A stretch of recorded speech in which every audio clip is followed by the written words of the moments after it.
très heureuse de vous retrouver sur Monaco Info pour découvrir ensemble l'actualité de cette fin de semaine et de début de week-end.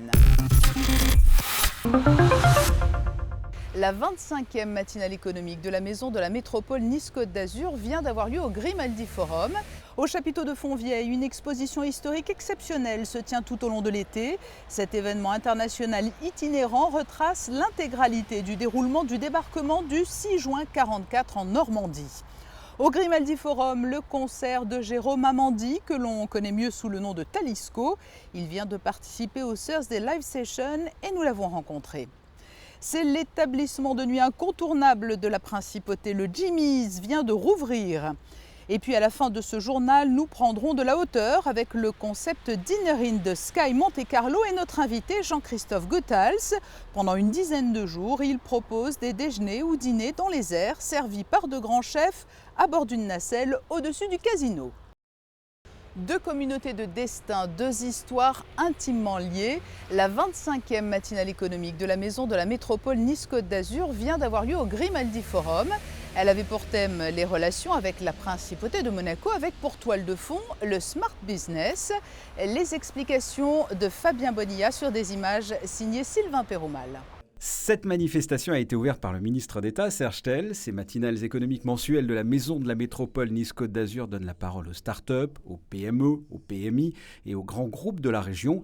Elles sont un lieu d'échange interactif entre experts, leaders d'opinion, chefs d'entreprise, économistes et investisseurs. Le concept de la matinale se veut être un rendez-vous interactif entre les acteurs économiques et publics, engagés ensemble sur des projets au service des citoyens et des territoires qui le composent. C'est pour nous, Métropole et Région Provence-Alpes-Côte d'Azur et Métropole Nice-Côte d'Azur, une 25e matinale économique. Et c'est la première fois qu'on la délocalise à Monaco, avec cet intérêt de vouloir mettre en exergue avec les présidents des grands groupes qui sont engagés sur les territoires, et bien de signifier et d'exprimer les projets que nous avons en commun ici entre Monaco et la métropole Nice-Côte d'Azur. On va parler de construction, on va parler d'opérateurs mobiles, on va parler de gestion d'électricité. On est vraiment au cœur du citoyen et c'est une manière de l'intégrer facilement dans nos sujets. Plusieurs personnes se sont exprimées autour des liens indéfectibles entre la France et la Principauté, tels que le président du directoire d'Enedis, le directeur général de la SMEG, le directeur général de Monaco Télécom, ainsi que le fondateur et directeur général de Bouygues Construction. C'est la plus grande opération militaire de tous les temps, le débarquement du 6 juin 1944 en Normandie. Une exposition lui est consacrée tout au long de l'été sous le chapiteau de Fontvieille. Vanessa Dessy, Orazio Gaggino et Éric Pocoy ont pu la découvrir en avant-première. Revivez la plus grande opération militaire de tous les temps, le débarquement en Normandie. Plus de 600 tonnes de vestiges, d'objets originaux et de matériaux hors normes sont rassemblés en un même lieu autour de 24 thématiques. L'exposition Normandie 44 détaille heure par heure cette extraordinaire épopée de l'histoire. Il y a eu pas mal de choses qui ont été récupérées dans des fouilles. Il y a eu des fouilles archéologiques de fait où on a pu ressortir énormément de pièces de souvenirs et qui ont leur propre histoire.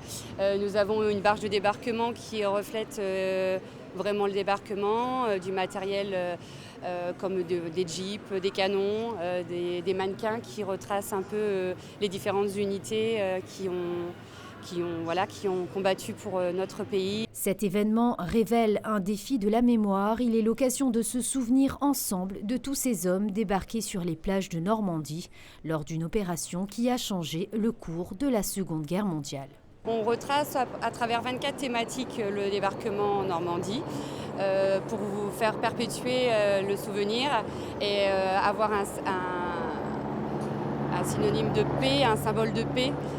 C'est vraiment le message que l'on souhaite passer et faire revivre ce débarquement à travers la France et le monde en commençant par Monaco. L'exposition Normandie 44 est à découvrir sous le chapiteau de Fontvieille jusqu'au 20 août prochain. Nous allons ouvrir une page musicale. Je vous propose un blind test. Vous n'avez pas pu ne pas entendre cette chanson.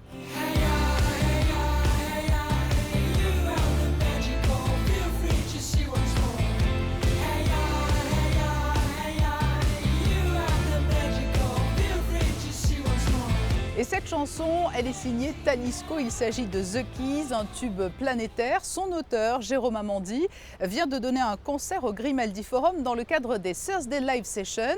Jérôme Amandi, plus connu donc sous le nom de Talisko. Fabien Bonilla l'a rencontré. The Keys, que l'on écoute, qu'une publicité a repris une marque de téléphonie mobile. Est-ce que c'est un tremplin ou c'est un boulet à la cheville? Comment vous le prenez, ce Keys? Alors, de dire un boulet, ce serait snob de ma part. Un tremplin, c'est la réalité. C'est clairement la réalité. Après, moi, je voyage beaucoup. Je ne suis pas choqué. Dans les pays, la France, typiquement, a un problème avec ça, par exemple. C'est dès qu'il y a un artiste qui se rapproche d'une marque, oh, mon Dieu, il se travestit. Après, il faut bien comprendre une chose, c'est que moi, ma bulle créative, elle est en dehors de tout. Je reste dans une bulle artistique, je crée un album, je le crée de A à Z, sans limite. En plus, moi, dans ma façon de fonctionner, c'est que du bonheur, donc j'y vais à fond, quoi. Et après, il y a un business qui se fait entre les agences de com et les labels, mais moi, là-dessus, c'est pour rien. J'y suis absolument pour rien. Et c'est plutôt une chance de pouvoir être approché d'une marque. Je trouve ça plutôt bien. Et en plus, un morceau, et ça c'est juste fantastique, incroyable, qui est écouté dans l'espace. Ah ouais, c'est génial. Oui, ça, c'est Thomas drôle, Pesquet, l'astronaute français, qui a écouté, qui a tweeté quand il passait au-dessus de la Floride et les Keys, qu'il écoutait The Keys, votre morceau. Il y a plusieurs pubs qui ont utilisé. Il n'y avait pas que la téléphonie, il y avait aussi une compagnie d'aviation, il y avait une marque de voiture. Donc c'est vraiment. En Australie, il y a eu de la boisson. Et c'est pas qu'en France aussi, en plus, c'est ce que j'allais dire. Donc c'est que du bonheur. Ça a voyagé, ce morceau a énormément voyagé, donc c'est super. Mais ça nous permet de découvrir les autres qui sont tout aussi bien. Ce qu'on va faire dans quelques instants. Absolument. In a real mice with scars in the air.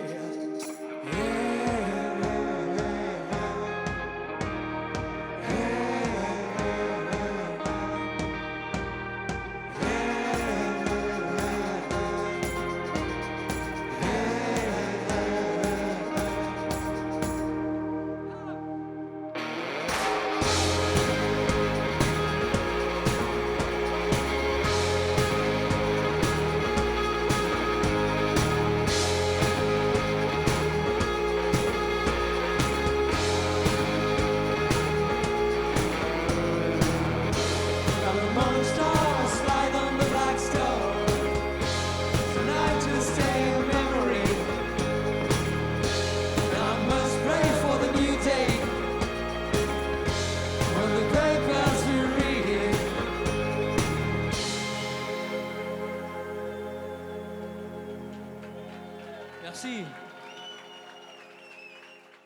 Talisko qui sort un second album intitulé Capital Vision. Cet entretien est extrait de l'émission musicale Backstage que Fabien Bonilla vous proposera sur Monaco Info le samedi 30 septembre prochain à 21h. Nous avons déjà évoqué dans nos journaux les travaux entrepris par la Société des Bains de Mer à l'Hôtel de Paris ou sur le site de l'ancien Sporting d'hiver. Eh bien, la célèbre boîte de nuit, le Jimmy's, a elle aussi été l'objet de toutes les attentions pendant l'hiver. Elle vient de rouvrir. Sandrine Nègre, Louis Borgia et Marcel Arbona se sont rendus sur place pour en savoir plus sur les nouveautés proposées. Un nouveau chapitre de son histoire est en cours d'écriture. Le Jimmy's est ouvert depuis le 29 juin, après plusieurs mois de travaux. L'établissement iconique a su préserver l'ADN qui le caractérise tout en donnant un souffle moderne grâce à un design toujours plus adapté au monde de la night, comme disent les clubbers. Les nouveautés commencent ici dès l'arrivée avec cette entrée. Le Jimmy's fait partie effectivement de ces belles histoires de la principauté. C'est un établissement mythique de par son emplacement, de par le fait qu'il ouvre sur les jardins, qu'on n'est pas loin de la mer, de par la qualité des gens qu'on a pu y accueillir. Ça a été, c'est toujours, et ça sera pendant de longues années j'espère, l'endroit où on veut finir la nuit à Monaco. Donc il y a des établissements comme ça qui deviennent une légende. On ne sait pas trop pourquoi. C'est un cocktail savant d'ingrédients, de belles histoires, de clients célèbres et l'endroit où on a absolument envie d'être vu et de voir à Monaco. Donc voilà, c'est devenu une légende grâce à ça. Aujourd'hui, en bonne boîte de nuit ou nightclub, il faut de la technologie, hein, il faut de la technique. Et là, on était un petit peu en arrière. Donc il fallait à la fois le rénover à l'intérieur, il fallait surtout le doter d'équipements technologiques de tout premier ordre. Et puis on en a profité pour refaire l'entrée, mettre plus de tables sur le lagon qu'on a nettoyé, le lagon qui est beaucoup plus bleu. Et puis on a remonté le toit pour qu'il y ait une meilleure vision sur l'extérieur. Donc oui, c'était nécessaire. Je ne m'attendais pas à ça. J'ai suivi un peu les travaux pendant l'hiver, mais à dire le vrai, je ne m'attendais pas vraiment à un lieu tel que je le vois maintenant. Ouais. Alors qu'est-ce qui attend la clientèle? Parce que je le sais, ça fait de très nombreuses années, voire plusieurs décennies. On n'oublie jamais que la star, c'est le Jimmy's. Qu'est-ce qui attend la clientèle? La star, c'est le Jimmy's, mais en même temps, c'est les clients aussi, le Jimmy's. Donc voilà, bon, les clients, ils vont retrouver de toute façon cette énergie et cette convivialité qui a fait toujours la différence du Jimmy's. Et ils vont avoir que des surprises. Ils vont avoir que des surprises pour eux. Des surprises qui entreront certainement dans l'histoire de ce lieu qui existe depuis 45 ans. L'établissement attire les stars et une clientèle fidèle qui attendait d'ailleurs avec impatience, vous l'imaginez, la réouverture des portes. Et je dois dire que moi je le trouve fantastique. C'est la plus belle boîte du monde. J'ai vraiment passé énormément de temps ici et j'espère en passer encore énormément de temps dans cette nouvelle boîte. Et on voit vraiment qu'il y a des investissements qui ont été faits. Ce côté dedans, dehors, c'est ça aussi qui vous plaît? Là, on est à l'extérieur, au bord du lagon. Bah écoutez, moi j'ai toujours passé les soirées à l'intérieur parce que je viens ici aussi l'hiver. Mais comme j'ai dit avant, c'est une boîte mythique, une boîte fantastique, une boîte où nos parents dansaient jusqu'à 5 h du matin et où j'espère que mes enfants danseront dans la sécurité de Monaco. Mais aussi en se sentant libre comme je me suis senti libre moi-même.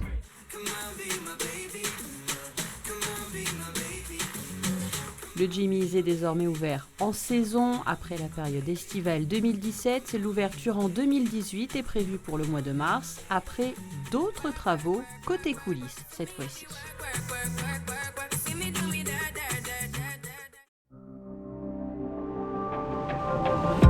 Nous poursuivons ce journal en prenant de la hauteur pour une interview au perché. Nous sommes dans le ciel monégasque, au-dessus du casino de Monte-Carlo. À mes côtés, Jean-Christophe Goethals. Vous êtes le directeur de la société d'événementiel Just Unlimited, basée à Monaco. Et vous avez décidé d'offrir une expérience unique à ceux qui le souhaiteront. C'est le concept Dinner in the Sky. Alors en quoi consiste-t-il ce concept ?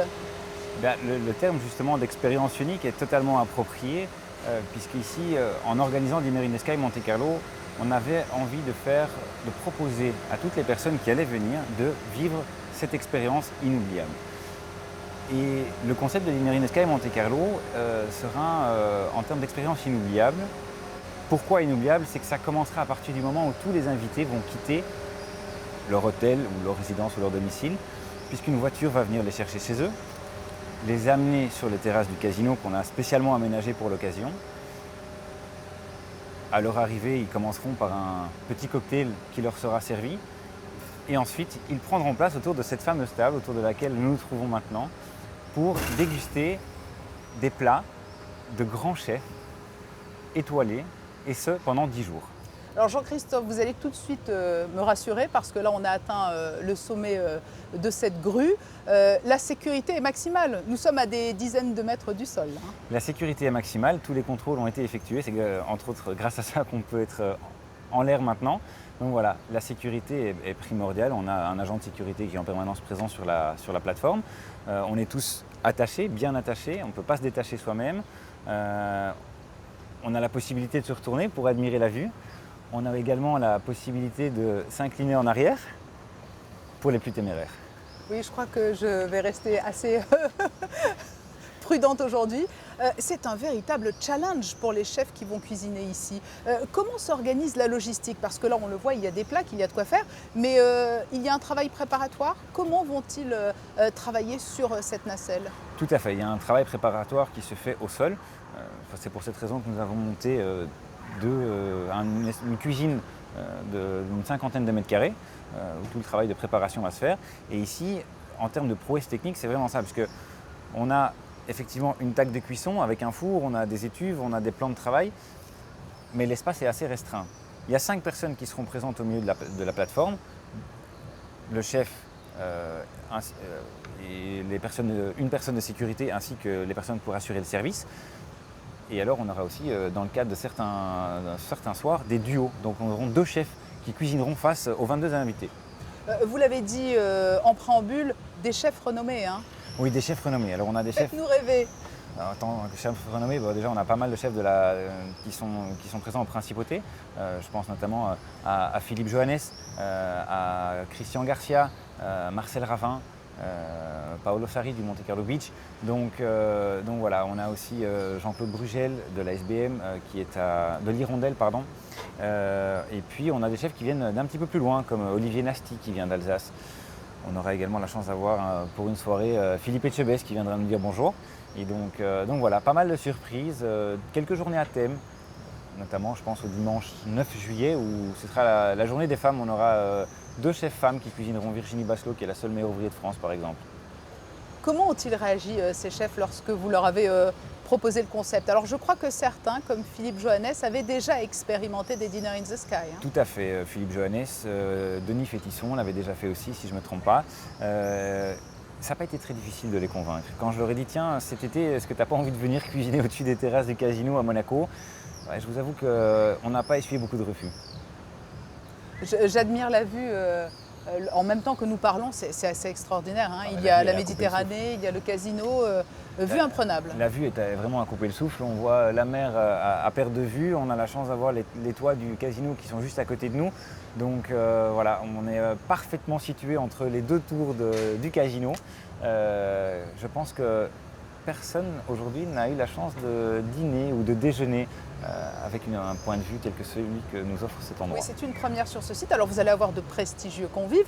Et puis, il faut le rappeler, c'est un concept qui est ouvert au plus grand nombre. Il reste encore quelques places. Tout à fait. Quelles sont les modalités en termes de date? Vous êtes sur une dizaine de jours, là, avec plusieurs services par jour. Voilà, tout à fait. On est sur 10 jours. On commence à partir du vendredi 7, donc c'est-à-dire demain midi, et ce jusqu'au dimanche 16 juillet. Nous avons 3 services par jour puisque nous faisons un déjeuner à midi et 2 dîners le soir.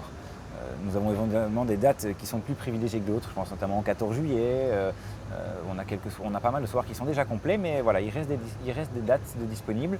Donc n'hésitez pas à vous rendre sur notre site internet ou alors à nous appeler.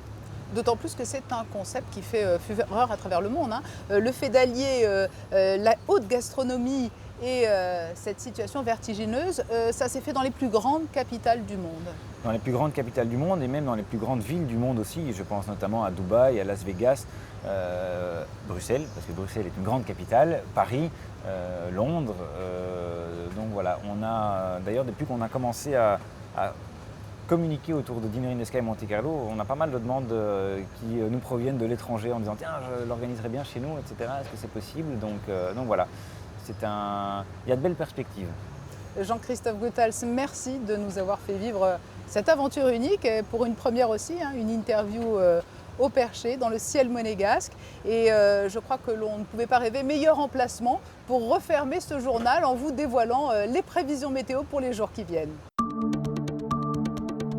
Ce samedi, le soleil se voilera en cours de journée. Attention à la chaleur qui sera lourde. Les températures pourront grimper dans l'après-midi jusqu'à 30 degrés.